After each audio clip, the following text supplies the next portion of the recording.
to Quiet English. I'm Jacque, and today we are going somewhere dark, somewhere beautiful on the outside and dangerous on the inside. The Most Dangerous Game. This is an adaptation of the story by Richard Connell, written in 1924. Richard Connell, who lived from 1893 until 1949, was an American writer who lived a life that read like one of his adventure stories.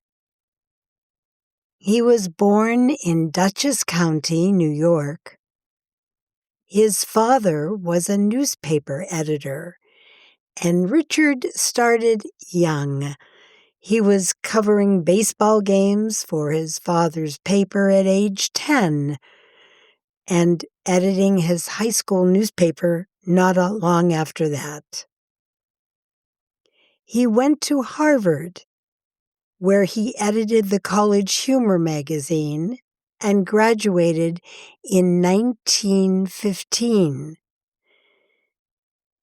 After a stint as a newspaper reporter and editor in New York, he served in World War I, an experience that almost certainly shaped his understanding of men under pressure, life and death, and the psychology of power. After the war, he turned to fiction full-time. He was prolific and commercially successful, writing hundreds of short stories for popular magazines like the Saturday Evening Post, Collier's, and Cosmopolitan. He was exactly the kind of writer the golden age of magazine fiction produced. Sharp, fast, entertaining, and deeply skilled at plot. The Most Dangerous Game was published in 1924 in Collier's magazine. It won the O. Henry Award that year, one of the most prestigious prizes in American short fiction. The story became so famous, it essentially overshadowed everything else he ever wrote, which was considerable. He later moved to Hollywood and worked as a screenwriter, which suited his cinematic instincts perfectly. He died in Beverly Hills in 1949 at age 56. The irony of his legacy is a gentle one. A man who wrote hundreds of stories is remembered for exactly one. But what a one to be remembered for. The Most Dangerous Game. His name was Sanger Rainsford. He was a hunter, one of the best in the world. He had hunted lions in Africa, he had hunted tigers in India, and he had hunted bears in the mountains of Canada. To Rainsford, hunting was simple. There were hunters, and there were prey. Prey, the animal being hunted. The thing being chased. Rainsford never thought about which one he was. He had always been the hunter, never the prey. A ship is moving through the night. It was a warm night on the Caribbean Sea. Rainsford stood at the railing of the yacht. A yacht, a large, elegant private boat, He was smoking a pipe, looking out at the water, looking out at the very dark night. No moon, no stars, just blackness and the sound of the sea. His friend Whitney had already gone to bed. Rainsford stayed outside, alone in the dark. Then he heard something. Gunshots, far away, coming from somewhere in the dark. Gunshots. That's the sharp sound of a gun being fired. He leaned forward and tried to see through the darkness. And then he lost his balance. His pipe fell from his hands. He reached for it, and he fell over the railing into the sea. The water was warm, but the shock was cold.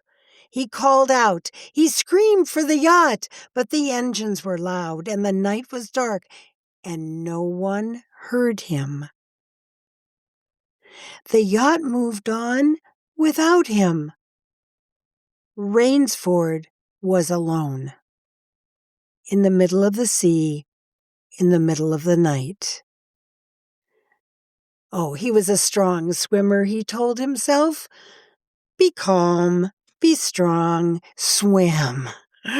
He heard the gunshots again. Somewhere in the night. To the right. He turned toward the sound, and he swam. He swam for a long time until his arms burned, until his legs felt like stone. And then, beneath his hands, he felt rock. He had reached land. He pulled himself up onto the shore, and he slept right there on the rocks. He was too exhausted to do anything else. Exhausted? Completely and utterly tired. When he woke, it was morning. He looked around. He was on an island. Thick jungle rose up before him, dark green and very still.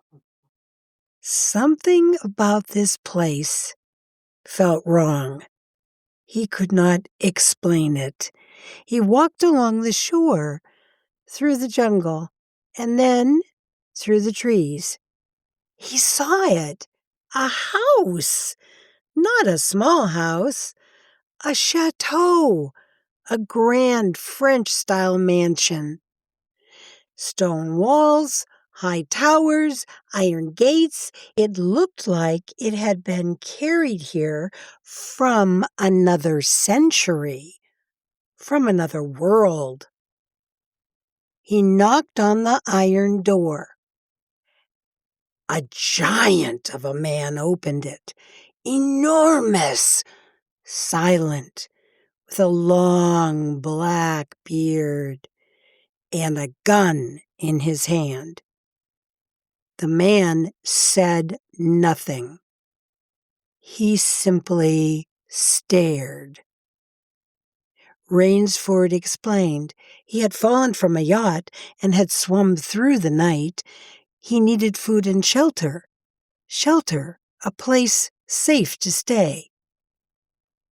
The giant man did not move, did not speak. Then another voice came from somewhere inside. "Come in," it said, smooth, calm, educated. "Come in, Mr. Rainsford."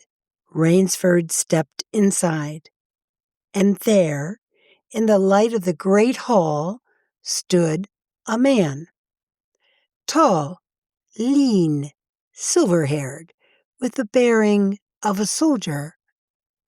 Bearing the way a person holds themselves, their posture, their presence. He wore an elegant smoking jacket. His black eyes were bright and sharp. He smiled. "I am General Zaroff," the man said. "I knew you would come, Mr. Rainsford. I have read your book on hunting snow leopards. You are famous in the world of hunting." Rainsford was surprised, but also relieved. Relieved, that's a feeling better after you have fear or worry. Here was a civilized man, an intelligent man. In the middle of nowhere, he would be safe, or so he thought. That evening, they dined together. Ate a formal meal. The food was extraordinary. Fine wine, candlelight, silver dishes. Ivan, the giant silent man, served them. Zaroff spoke beautifully. He had grown up in Russia. He had hunted since he was a child. He had traveled the world, hunting every animal that existed. But then Zaroff said quietly, "It became too easy." He set down his wine glass. The tiger, the elephant, the Cape buffalo, I could anticipate everything they did. I became bored. Anticipate means to expect something before it happens, to know what is coming. Rainsford nodded.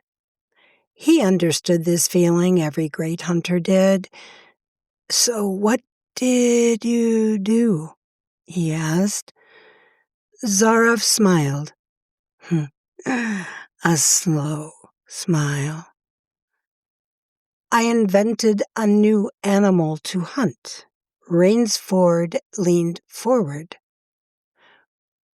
"What animal?" Zaroff looked at him steadily. "One that can reason," he said. "One that can plan. One that can use a weapon." A silence fell over the room. "What animal can do that?" Rainsford asked. And Zaroff said, very quietly, "The human being." Rainsford did not move. He sat very still. The candles flickered. "You're joking," he said at last. "I never joke about hunting," Zaroff replied. "It is too serious a business." He explained it calmly, as though it were entirely reasonable. "Ships pass near this island very often." He had arranged things so that they sometimes wrecked near the shore. Wrecked. It means crashed or destroyed. The survivors would swim to the island, and then Zaroff would give them a choice. They could face Ivan, which no one wanted to do, or they could play the game. He would give them food, clothing, a knife, a head start of 3 hours, and then he would hunt them through the jungle with his rifle.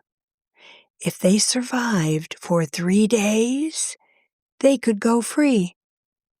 No one ever had. Rainsford stood up. "This is madness," he said. His voice was very quiet.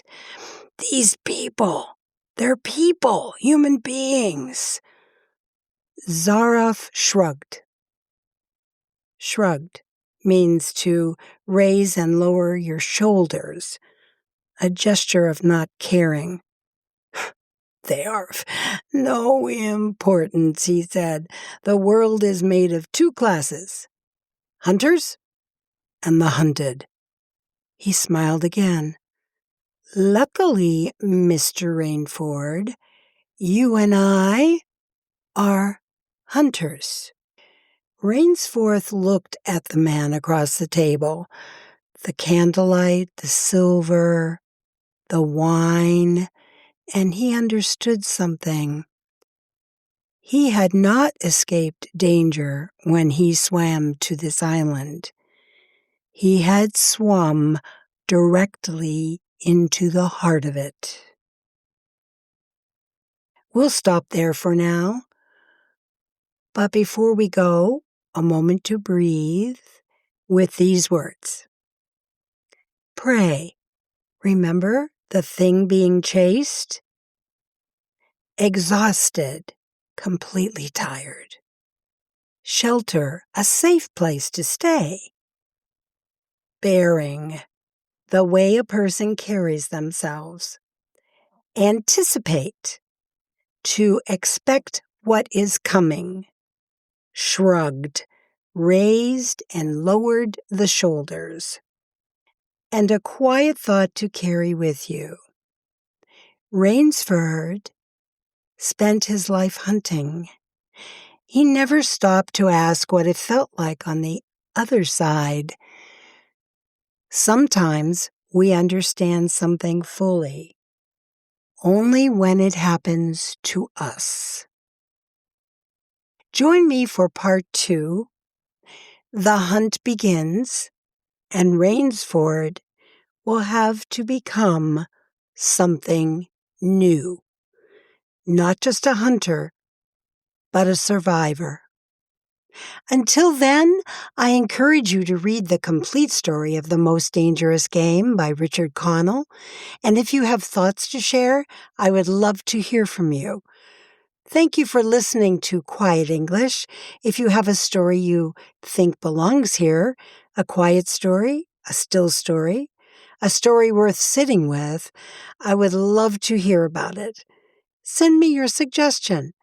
And if you are a writer, if you have written something gentle and true that you would like me to read, please send it to me as well. This podcast has room for new voices. Write to me at JacqueEddieVoice@gmail.com or leave a message here with this podcast. I read everything. Until next time, be still, be safe, and keep listening. God bless.